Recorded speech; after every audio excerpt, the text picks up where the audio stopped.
नमस्कार, सत श्री अकाल। स्वागत करते हैं आपका नए व्लॉग में। तो कल शाम को हम लोग इवनिंग टाइम तख्त हजूर साहिब पहुंच चुके थे। तो बाइक हमने अपने पार्किंग में लगा ली है। रूम भी हमने यहां पर अपना ले लिया है। जो सराय यहां पर बनी हुई है गुरुद्वारा साहिब के अंदर, वहीं पर ही हमें अपना रूम मिल गया था। तो सिखों की नंबर 1 फेवरेट जगह कह सकते हो, जो सिखों की मनपसंद जगह है, जहाँ पर 10वें पिता दशमेश पिता गुरु गोबिंद सिंह जी का यहाँ पर ज्योति ज्योत समाये थे। वहाँ पर भी दर्शन करेंगे। इसके अलावा यहाँ पर और भी बहुत ज़्यादा ऐतिहासिक गुरुद्वारा साहिब है जो अलग अलग गुरुओं के साथ रिलेटेड हैं। और यहीं पर ही गोदावरी नदी है, उसके भी दर्शन करेंगे। नगीना घाट है, गुरु तेग बहादुर जी, गुरु नानक देव जी, गुरु गोबिंद सिंह जी, सब गुरुद्वारों के दर्शन करेंगे और आपको कराएंगे। चलो जी, चलते हैं। जिसको हम लंगर साहिब के नाम से भी जानते हैं। बाबा निधान सिंह मेन गेट इस साइड आ जाता ही। आगे दरबार साहिब है, ऊपर दरबार साहिब बना हुआ और नीचे बहुत बड़ा लंगर हाल है। दो नामों से ये सराय को हम जानते हैं, एक तो लंगर साहिब के नाम से, दूसरा बाबा निधान सिंह जी के नाम से। जो भी इसकी सेवा बाबा बलविंदर सिंह जी भी हमें अंदर इन साइड देखने, बाबा बलविंदर सिंह जी भी सेवा करते हैं इन साइड। और भी बहुत सारे गुरु हैं, जब और भी बहुत सारे बाबा जी हैं जो हमें सेवा करते दिखाई देते हैं। बाबा निधान सिंह लंगर हाल से जब हम निकलते हैं बाहर, तो लेफ़्ट साइड ही हमें 3 गुरुद्वारा साहिब देखने को मिलते हैं।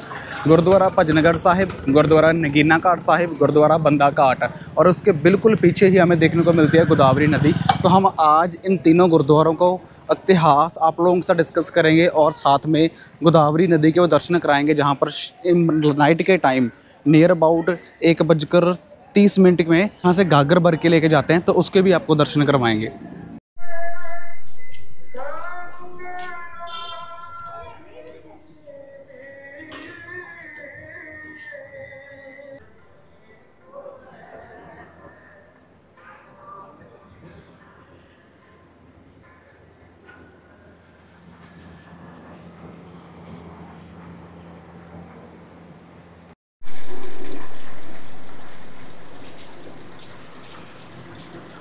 बंदा सिंह बहादुर का पहले नाम जो लक्ष्मण दास था, उसके बाद बैरागी माधो दास हुआ। पर जब उन्होंने गुरु गोबिंद सिंह जी के दर्शन करे या गुरु गोबिंद सिंह जी से मुलाकात करी, उसके बाद जो उनका नाम है बंदा सिंह बहादुर हुआ। और अभी हम बंदा सिंह बहादुर घाट जो गुरुद्वारा साहिब है उसके दर्शन कर आए हैं।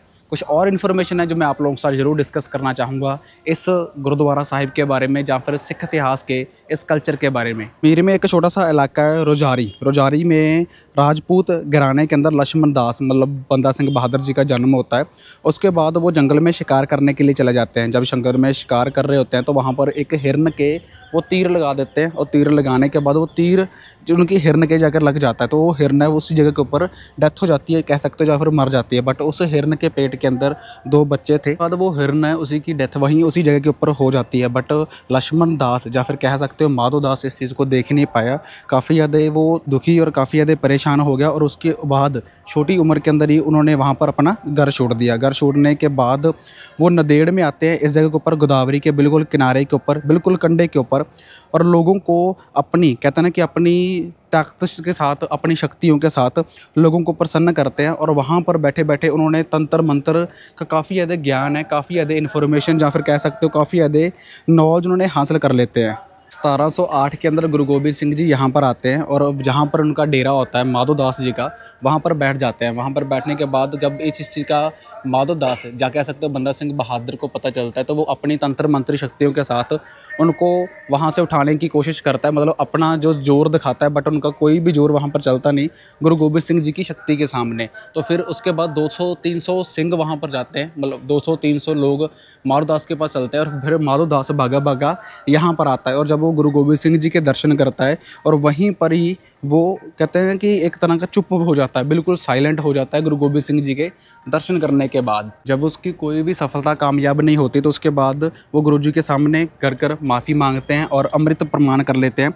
अमृत पान करने के बाद यहाँ से वो जालमों का नाश करने के लिए सुनहरी तीर, एक नगारा, एक निशान साहिब और 20 से 25 सिंह और 5 प्यारों के साथ बाबा बंदा सिंह बहादुर पंजाब को निकल जाते हैं। गुरु जी का हुक्म मानकर करनाल, समाना, सडोरे, मुगलाई गढ़ा, तड़िया, गुरु मारी सरहंद ईट नाल इट खड़का के वो पंजाब खालसा राज है जो कायम कर देते हैं। खालसाई झंडा वहाँ पर उनको फहराया जाता है, खालसा झंडा वहाँ पर लहराया जाता है। तो ये है जी बंदा घाट की एक छोटी सी इन्फॉर्मेशन जो बहुत ज़्यादा इंपॉर्टेंट है। सो ये चीज़ हमने काफ़ी मूवीज़ में, काफ़ी ज़्यादा इंटरनेट के ऊपर देखी है, बहुत सारी बुक्स भी पढ़ी हैं, और आज हम उसी बंदा का हाट या फिर बाबा बंदा सिंह बहादुर उस स्थान पर पहुँच चुके हैं और जिसके आपको अभी दर्शन करवाए हैं।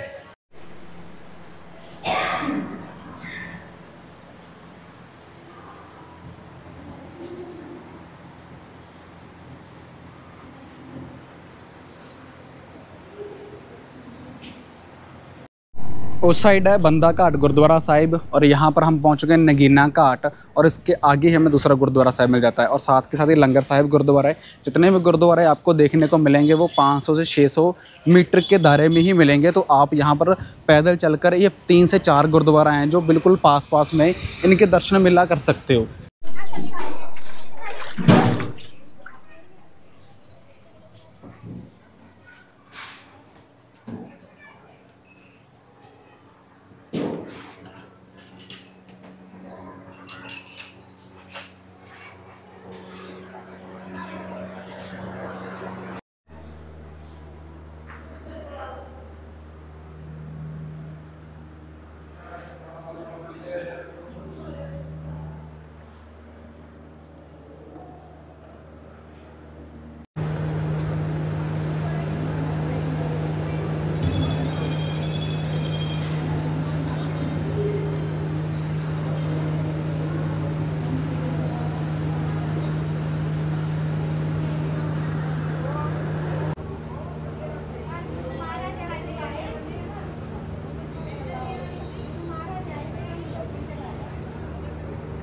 दशमेश पिताजी के दर्शन करने के लिए एक बंजारा था, और वो दर्शन करने के लिए आया था जिसने बहुत शानदार, कहता था बहुत ज़्यादा कीमती एक नगीना है गुरु जी को भेंट किया।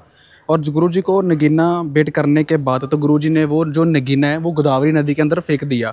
अब गुरु जी अंतर्जामी थे, सब जानी जान थे, तो गुरु जी के इस चीज़ को देखकर वो बंजारा काफ़ी ज़्यादा क्रोधित हुआ, और उन्होंने कहा कि तुम्हारा गुरु मेरे इस नगीने की कीमत नहीं जानता, ये बहुत ज़्यादा कीमती नगीना है।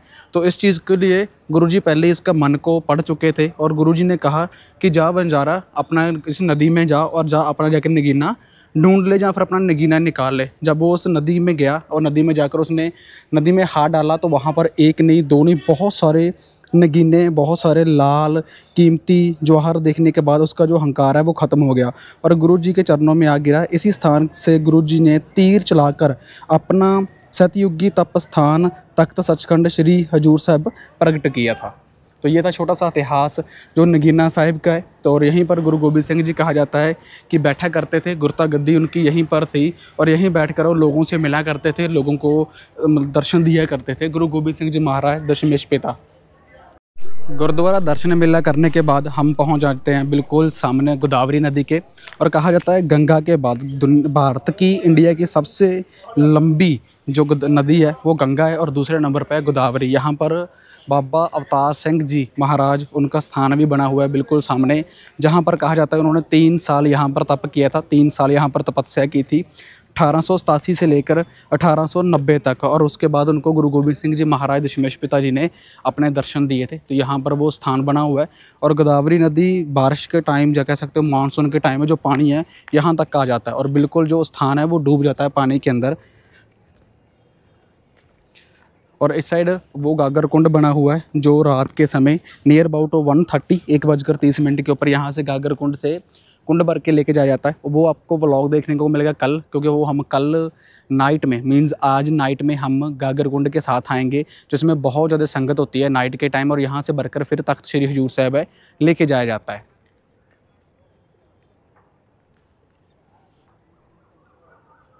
पंजाब से चलकर हम कन्याकुमारी भी पहुंच गए, और कन्याकुमारी से अब हमारी पंजाब को वापसी है।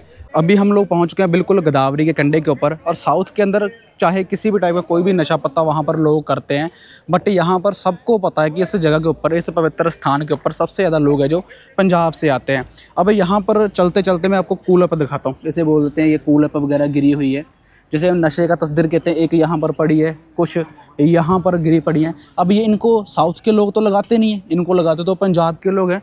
और शर्म आनी चाहिए कि पवित्र स्थान के ऊपर आकर भी घर से तो बोलते हो कि हम तख्त श्री हजूर साहब जा रहे हैं, पवित्र स्थान पे जा रहे हैं, और यहाँ आकर आप कूलर वगैरह लगाते हो। ठीक है, लगा रहे हो, आप कहीं और ले फेंक लो, जेब के अंदर, पॉकेट के अंदर कुछ रख लो अपना, अगर नहीं छूट रही है गंदी आदत तो आप लोगों की। पर इस पवित्र स्थान के ऊपर तो आकर इसको नष्ट ना मत फेंको ना।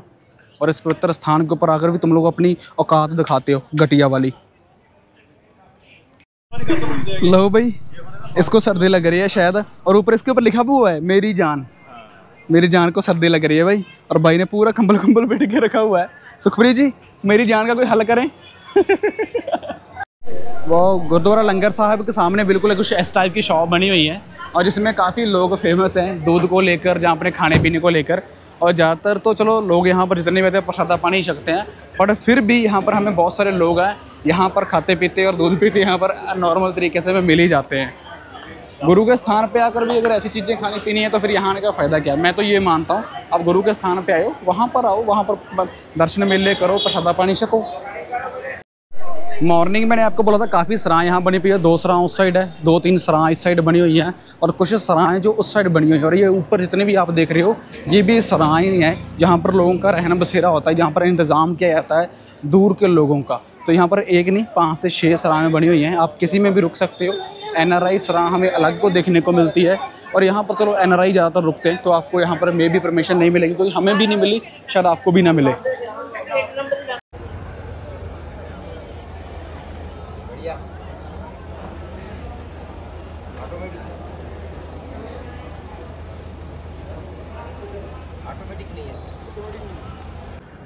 गुरुजी के हुक्म के मुताबिक गुरुजी ने कहा था कि हर एक सिख की मैं यहाँ पर 60 साल तक मैं यहाँ पर वेट करूँगा।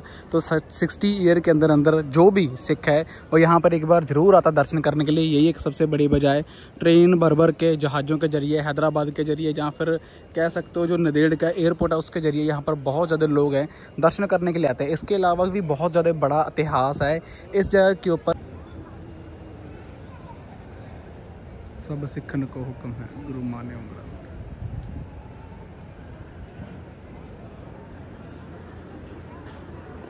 यहाँ पर लंगर, दाल का लंगर छकाया जाता है। तो 11:30 से लेकर 12-1 बजे तक यहाँ पर दाल का लंगर छकाते हैं। यहाँ देख सकते हो कितनी ज़्यादा संगत यहाँ पर हमें देखने को मिलती है, और सबके हाथ में बाटियाँ हैं, और यहाँ पर उनको दाल का लंगर छकाया जाएगा। ये भी एक यहाँ पर परंपरा है। बिल्कुल सचखंड के बैक साइड आप एवरीडे 11:30 से लेकर आ सकते हो, यहाँ पर कतारों में बैठ सकते हो और अपना पवित्र मन के साथ यहाँ पर दाल का लंगर छक सकते हो।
पीछे हम नगीना घाट गुरुद्वारा साहिब के दर्शन कर आए थे, जहाँ पर गुरु गोबिंद सिंह जी बैठा करते थे, गुरता गद्दे लगाया करते थे। वहाँ से सिर्फ 1 किलोमीटर दूर ये स्थान बना हुआ है। तख्त श्री हजूर साहिब जहाँ से अभी हम दर्शन कर कर आ रहे हैं। और कहा जाता है कि वहाँ से गुरु गोबिंद सिंह जी ने तीर चलाया था अपना 1 किलोमीटर दूर, यहाँ पर आकर तीर वो लगा था और यहीं पर स्थान बन गया था। और कहा यह भी जाता कि बहादुर शाह जो औरंगजेब का बेटा था, कहा जाता है कि बहादुर शाह भी इसी साइड गुरु गोबिंद सिंह जी के साथ साथ ही यहाँ पर आया था और आकर उसने एतराज़ किया था जहाँ पर तीर लगा है कि ये जो जगह है ये हमारे पुरखों की है। एक्चुअल में ये जगह मुसलमानों की है, पर गुरु गोबिंद सिंह जी ने उनको कहा था कि यहाँ पर आप खुदाई करवाओ, खुदाई कराने के बाद अगर आपको लगा कि ये जगह आपकी नहीं है, जो भी यहाँ पर निशानियाँ मिलेंगी वो सब अगर हमारे रिलेटेड हुई तो ये जगह हमारी है। तो यहाँ पर जब खुदाई करवाई गई तो वहाँ पर जितनी भी निशानियाँ वगैरह निकली थी सिख कल्चर के रिलेटेड निकली थी। तो तब ये उस बहादुर शाह ने यकीन कर लिया था कि जो जगह है ये गुरु गोबिंद सिंह जी की है, जहाँ पर कह सकते हो ये जगह जो सिख कल्चर की है। फिर भी उसके बाद गुरु गोबिंद सिंह जी ने वहाँ पर गोल्ड की मोहरें, कह सकते हो सोने की मोहरें रख कर ही फिर गुरु गोबिंद सिंह जी ने जो अपना है उस जगह को बाय किया था, जो जगह उस जगह को परचेज़ किया था। इस जगह को मेनली जो बनाया गया है वो महाराजा रणजीत सिंह ने बनवाया है। और महाराजा रणजीत सिंह ने ये सोचा था कि 10 मंजिला यहाँ पर गुरुद्वारा बनाएंगे, पर 10 मंजिला गुरुद्वारा कंप्लीट नहीं हो पाया। उनसे पहले ही वो भी कह सकते हो डेथ होगी उनकी भी। और यहाँ पर भी 2 मंजिला गुरुद्वारा साहिब बना हुआ जिसके ऊपर गोल्डन कलर का एक गुम्मट रखा हुआ है। इस स्थान के ऊपर बहुत बड़े लेवल के ऊपर दीवान लगते हैं, बहुत बड़े लेवल के ऊपर दीवान सजते हैं। और वहाँ पर सबसे बड़ा तो कहते हैं ना कि सिखों के लिए मुश्किल का दिन था। जो वजीर खान ने 2 लोग भेजे थे अपने, और उन दोनों लोगों ने जब गुरुजी पलंग के ऊपर अपने इशराम कर रहे थे या फिर कह रहे थे आराम कर रहे थे, वहाँ पर एक चाकू है, उसमें से एक इंसान है जो उनके पेट में मार देता है खंजर वगैरह। उसके बाद वो जख्म काफ़ी बड़ा बन जाता है। उसके बाद बहादुर शाह ने काफ़ी वहाँ पर वैद्य भी भेजे, काफ़ी लोग भेजे उस जख्म को सही करने के लिए बड़े लेवल के ऊपर। तब वो जख्म है 14-15 दिन के अंदर थोड़ा सा सही हो जाता है। लो भी मैंने गुड़िया से यहाँ पर वेट तोला, मतलब काफ़ी टाइम के बाद। हाँ, मैंने सोचा था कि हमारा जो वेट है वो लॉस हो चुका है, बट मेरा वेट प्रॉपर है। मतलब जब मैं घर से निकला था तब भी मेरा जो वेट था वो 66 था, पर अब मैंने अपना वेट तोला है, जस्ट 1 kg कम हुआ है, मेरा 65 है। मतलब मेरा जो फ़र्क पड़ा है वो 1 kg पड़ा है। आपका कितना कम हुआ? 8 kg? 9 kg भाई का। भाई जब घर से निकले थे तो तब से लेकर अब तक भाई का 9 kg वजन है जो कम हो चुका है। बट कोई बात नहीं, अभी पूरा करवा देंगे आपका। ਉਹ ਤਾਂ ਘਰੇ ਜਾ ਕੇ ਯਾਰ weight gain ਦਾ ਪਤਾ ਕੀ ਹੁੰਦਾਗਾ, ਮੇਰਾ ਮਤਲਬ ਜਿੱਦਾਂ ਦਾ ਫਿਜ਼ੀਕ ਆ ਉਹ ਦੇਖਣ ਨੂੰ ਲੱਗਦਾ ਨਹੀਂ ਮੇਰਾ ਇੰਨਾ weight ਹੁੰਦਾ ਕਦੇ ਵੀ, ਹੈਨਾ। ਕਾਫੀ ਫਿਟਨੈਸ ਦੀ ਫਰੀਕ ਆ ਨਾ ਬੰਦਾ ਮੈਂ ਫਿਟਨੈਸ ਹਾਂ, ਆਈ ਐਮ ਅ ਫਿਟ। ਜਦੋਂ ਆਪਾਂ ਘਰੋਂ ਚੱਲੇ ਸੀਗੇ, ਮਤਲਬ ਘਰੋਂ ਚੱਲਣ ਵੇਲੇ ਨਹੀਂ ਆਪਾਂ weight ਕੀਤਾ ਸੀ, ਆਪਾਂ ਗੁਜਰਾਤ ਆ ਕੇ weight ਕੀਤਾ ਸੀਗਾ। ਉੱਥੇ ਸੀਗਾ 82 ਸਾਢੇ। ਨਹੀਂ ਮੈਂ ਘਰੋਂ ਵੀ ਕਰਕੇ ਆਈ, ਮੈਂ ਘਰੋਂ ਨਹੀਂ ਸੀ ਕੀਤਾ। ਵੀ ਉਹ ਟਰੈਕ ਟਰੂਕ ਕੀਤੇ, ਹੁਣ ਕਿੰਨੀ ਟਰੈਕ ਕਰ ਲਏ ਆਪਾਂ, ਕਿੰਨੀ ਪੈਦਲ ਚੱਲ ਗਏ। ਹਰ ਰੋਜ਼ ਦਾ ਜਿਹੜਾ ਆਪਣਾ ਪੈਦਲ ਜੇ ਫਿਟਨੈਸ ਐਪ ਦੇਖਦੇ ਹਾਂ ਨਾ ਐਪਲ ਦੀ, 8 ਕਿਲੋਮੀਟਰ ਦੇ ਨੇੜੇ ਆਪਾਂ ਡੇਲੀ 8 ਤੋਂ 9 ਕਿਲੋਮੀਟਰ 8-9 ਕਿਲੋਮੀਟਰ। ਉਹ ਚੱਕਰ ਆ ਵੀ ਵਧੀਆ ਚੀਜ਼ਾਂ, ਡੋਸੇ ਖਾਧਿਆ, ਡੋਸਿਆਂ ਨੇ ਵਜਨ ਘਟਾਇਆਗਾ ਤੇ ਠੀਕ ਆ, ਫਿੱਟ ਹੋ ਗਿਆ ਆਪਾਂ ਹੋਰ। ਤੇ ਹੁਣ ਘਰੇ ਜਾਣਾਗਾ, ਜਿੰਨਾ ਛੇਤੀ ਇਹ ਵਜਨ ਘਟਿਆ ਜਿੰਨਾ ਔਖਾ, 4 ਦਿਨਾਂ ਦੇ ਵਿੱਚ ਦੁਬਾਰੇ ਉੱਤੇ जाना है। पर मैंने नहीं करना, सिर्फ भाई ने करना है ओनली। ये जो इन्फॉर्मेशन है सर देने के लिए। नहीं वीरे, आई एम टोटली फिट, डोसे खाकर भी मैं पूरा फिट हूँ। जितने भी यहाँ पर आपको लोग दिखाई देंगे ना, चाहे वो पंजाब से जहाँ पर कहीं और से हैं, वो आपको नारियल का तेल ऐसा वाला लेते हुए ज़रूर दिखाई देंगे। बट अगर आप कोकोनट का या फिर कह सकते हो नारियल का ओरिजिनल तेल लेना चाहते हो ना, तो आपको केरला के अंदर ही सबसे बेस्ट मिलेगा, क्योंकि केरला के अंदर ही सबसे ज़्यादा जो ओरिजिनल नारियल है पाया जाता है। तो आप रिक्वेस्ट है, अगर आपने किसी ने ऑर्डर करना है तो ऑनलाइन वेबसाइट वगैरह फाइंड आउट कर कर केरला की, तो आप वहाँ से कर सकते हो। अगर मुझे कोई मिल गई तो डेफिनेटली मैं आपको लिंक या डिस्क्रिप्शन बॉक्स में प्रोवाइड करवा दूँगा। और सेकंड सबसे मेन थिंग है, मिर्च मसाले भी कुछ तो हमने केरला से लेकर आए हैं। मुनार में जो मिर्च मसाले वगैरह होते हैं, स्पाइसेस वगैरह है जो घरों के अंदर किचन के अंदर यूज़ करी जाती हैं, वो ऑर्डर करें मुनार से। मैं कोई प्रमोशन वगैरह नहीं कर रहा है किसी की, क्योंकि वहाँ की क्वालिटी और आपके घर में जो पड़ा है ना, उसकी क्वालिटी में हज़ारों लाखों का डिफरेंस है। कुछ चीज़ें हैं जो हम कैरी कर पाए, डेफिनेटली हमने मुनार से बाय करी हैं और मुनार से बाय कर हम ले आए हैं। कुछ के ऑनलाइन नंबर भी लिए हैं, पहले हम खुद एक्सपेरिमेंट करेंगे, उन चीज़ों को ऑर्डर करके देखेंगे कि पहुंच जा पाती हैं घर पे, नहीं देन आपको भी वेबसाइट अप्लाई करवा देंगे, आप भी ऑर्डर कर सकते हो। मिलते हैं कल एक नए व्लॉग में, और कल नए व्लॉग में आपको दर्शन करवाएंगे उन सब गुरुद्वारा साहिब के जहाँ पर गुरु गोबिंद सिंह जी गए थे, गुरु नानक देव जी गए थे। क्योंकि उसके लिए हमें शेयरिंग में टैक्सी वगैरह बुक करवानी पड़ती है, बट हम जाएंगे बाइक के ऊपर। और उसके बाद आपको दर्शन करवाएंगे गुरु गोबिंद सिंह जी के उस घोड़े के जिसके ऊपर गुरु गोबिंद जी आज भी बैठते हैं।